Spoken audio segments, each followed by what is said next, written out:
Bang Faisal, oh belum. Itu, Iya. oke. Bang Faisal ini saya langsung ke Bang Faisal deh. Bang Faisal tentu kita pengen tahu kalau dari catatannya Bang Faisal berkaitan mengenai apa yang tadi juga sudah disampaikan, pasti ada catatan-catatan khusus dan hitung-hitungannya nih kalau Oke. dari Bang Faisal. Silakan Bang Faisal. Ya, jadi ini memang minyak goreng ini komoditi istimewa. Hmm. Pemerintah itu grogi kalau harga minyak goreng naik karena eh, corong ibu-ibu sedemikian melengkingnya. Ini sama kayak cabai ya Bang? Psikologis, ya psikologis. Nah, padahal eh, minyak goreng ini itu tidak sampai 1% dari total pengeluaran rumah tangga. Kecil sekali dampaknya. Tidak sampai 1%. Buat orang kaya apalagi, buat orang miskin aja tidak sampai 1%. Jadi yang paling besar itu beras ya. Itu 20% itu buat masyarakat kota itu, pengeluaran dari orang miskin itu. Rokok 11%. Nomor 3 daging 4%. Nomor 4 telur 4,25%. Mie instan 2,46%. Nomor 12 dari 12 totalnya roti itu 1,61%. Jadi dari total 12 ini tidak ada minyak goreng. Berarti di bawah lagi kan. Nah jadi uh, suaranya ini memang nyaring. Jadi Pak Oke psikologinya memang Pak yang harus perhatikan. Kedua, negara punya instrumen kok untuk melakukan stabilisasi ini. Jadi kalau memang pajak ekspor, jadi sawit ini kan ada bea keluar atau pajak ekspor, ada pungutan sawit. Itu pada bulan Agustus tahun ini besarnya kalau kita gabung, tolong saya dikoreksi teman-teman kalau saya salah, bulan Agustus itu 286 dolar per ton. Ya, betul. Ya, 286 dolar per ton. Kalau dirasakan masih kurang, gairahnya luar biasa masih ngekspor, naikkan lagi. Otomatis kalau pajak ekspor naik, maka ketersediaan CPO di dalam negeri naik. Namun yang harus diperhatikan sebelum diimplementasikan derita petani sawit. Karena orang membeli dari petani sawitnya akan lebih rendah. Itu udah hukum ekonomi itu yang nggak bisa dibantah lah, natural law itu. Nah, jadi cari keseimbangannya. Karena sekarang ini petani perkebunan rakyat ini sedang sedang gembira lah, mereka ceria. Indeks nilai tukarnya Mbak Brigita itu naik seperti roket. Iya, Ya. iya. Padahal sebelumnya petani perkebunan rakyat itu paling menderita. Nah, jadi keseimbangan ini yang harus dijaga.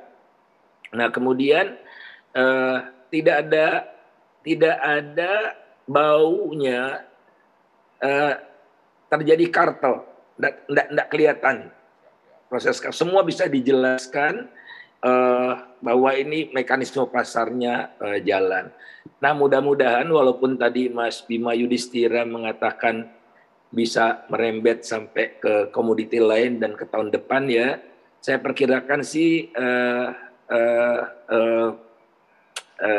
ini akan relatif sebentar.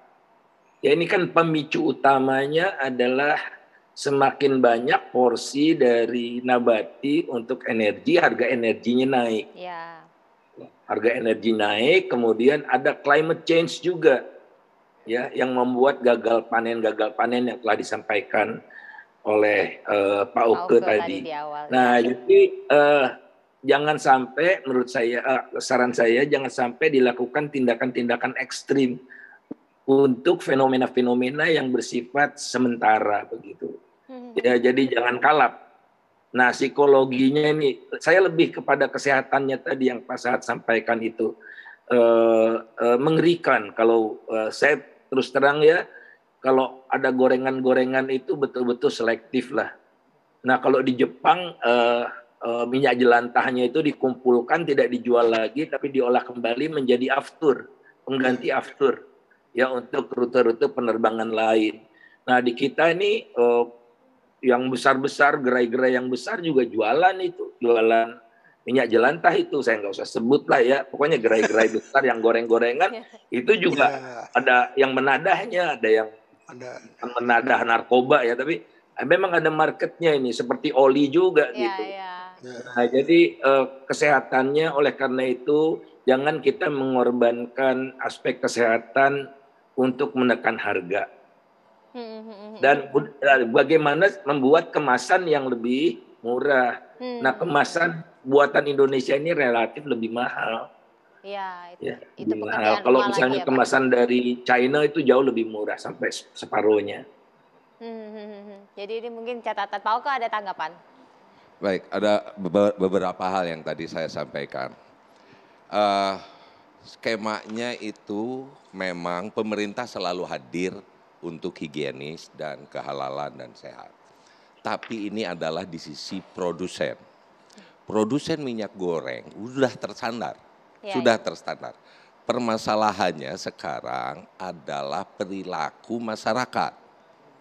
Seberapa jauh dia menggunakan minyak jelantah. Gitu. Minyak goreng walaupun curah diproduksi oleh produsen yang bertanggung jawab, dan itu kita awasi semua pihak. Tapi begitu dipasarkan, lihat perilaku masyarakat menggunakan minyaknya. Di Eropa tadi disampaikan 2 kali dibuang.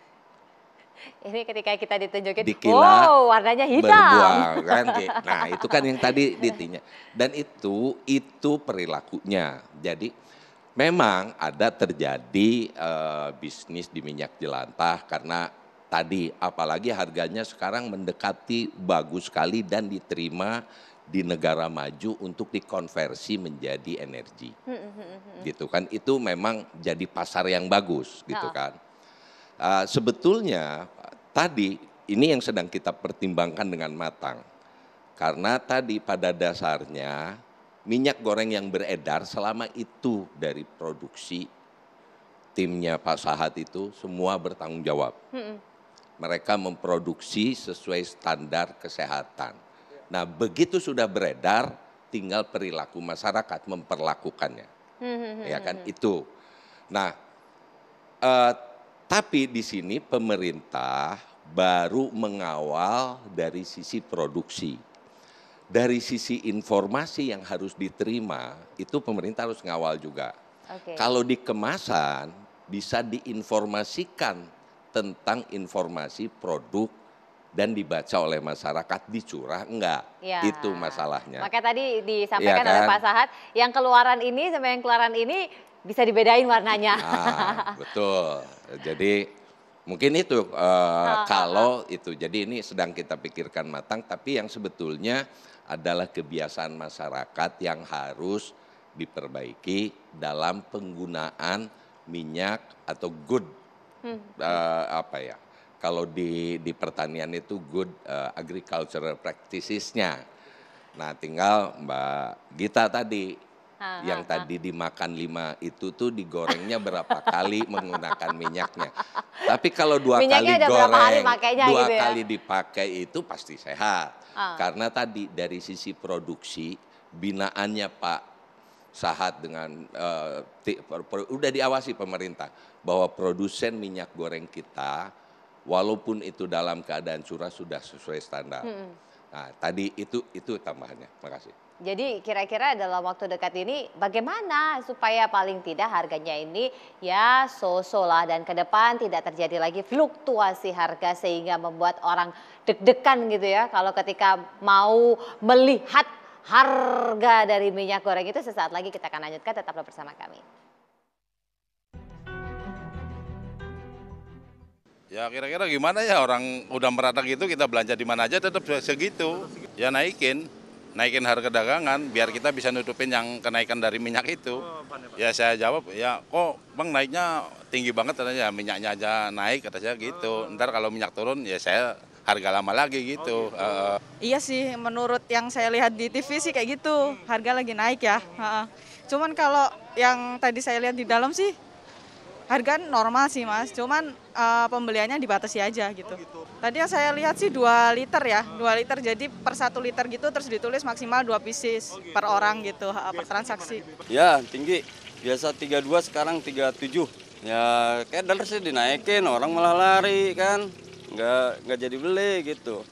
Ini kan ya biarin lah, mudah-mudahan turun lagi gitu besok-besok ya kan. Yang jelas lah sulit ngurangin inilah, ngurangin keuntungan gitulah.